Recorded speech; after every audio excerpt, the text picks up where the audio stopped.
کے آخری نبی صلی اللہ علیہ وسلم کا فرمان عالی شان ہے، جو نماز کی پابندی کرے گا اللہ پاک 5 باتوں کے ساتھ اس کا اکرام یعنی عزت فرمائے گا۔ نمبر 1 اس سے تنگی، اور نمبر 2 قبر کا عذاب دور فرمائے گا۔ نمبر 3 اللہ پاک نامہ اعمال اس کے سیدھے ہاتھ میں دے گا۔ نمبر 4 وہ پل صراط سے بجلی کی سی تیزی سے گزر جائے گا۔ اور نمبر 5 جنت میں بغیر حساب داخل ہوگا۔ اور جو سستی کی وجہ سے نماز چھوڑے گا اللہ پاک اسے 15 سزائیں دے گا، 5 دنیا میں، 3 موت کے وقت، 3 قبر میں، اور 3 قبر سے نکلتے وقت۔ دنیا میں ملنے والی یہ 5 سزائیں: نمبر 1 اس کی عمر سے برکت ختم کر دی جائے گی۔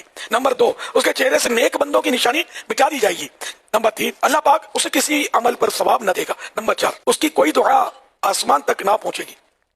اور نمبر 5 نیک بندوں کی دعاؤں میں اس کا کوئی حصہ نہ ہوگا۔ موت کے وقت دی جانے والی 3 سزائیں: نمبر 1 وہ ذلیل ہو کر مرے گا۔ نمبر 2 بھوکا مرے گا۔ اور نمبر 3 پیاسا مرے گا۔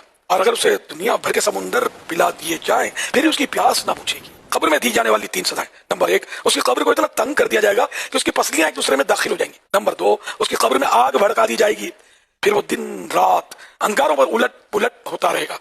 اور نمبر 3 قبر میں اس پر ایک اژدہا یعنی بہت بڑا سانپ مسلط کر دیا جائے گا جس کا نام الشجاع الاقرع یعنی گنجا سانپ ہے۔ اس کی آنکھیں آگ کی ہوں گی جبکہ ناخن لوہے کے ہوں گے۔ ہر ناخن کی لمبائی 1 دن کی مسافت یعنی فاصلے تک ہوگی۔ وہ میت سے کلام یعنی بات کرتے ہوئے کہے گا میں الشجاع الاقرع یعنی گنجا سانپ ہوں۔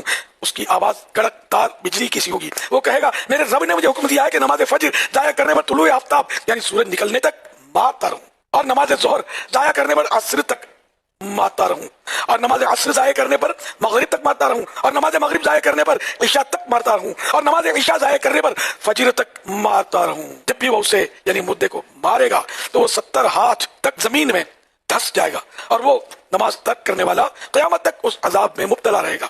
قیامت میں ملنے والی 3 سزائیں: نمبر 1 وہ حساب کی سختی، نمبر 2 رب قہار کی ناراضی، اور نمبر 3 جہنم میں داخلہ۔ بہرحال یہ کہ سب سے بڑا اس میں جو نقصان ہے نا نماز نہ پڑھنے میں، اللہ کی ناراضی۔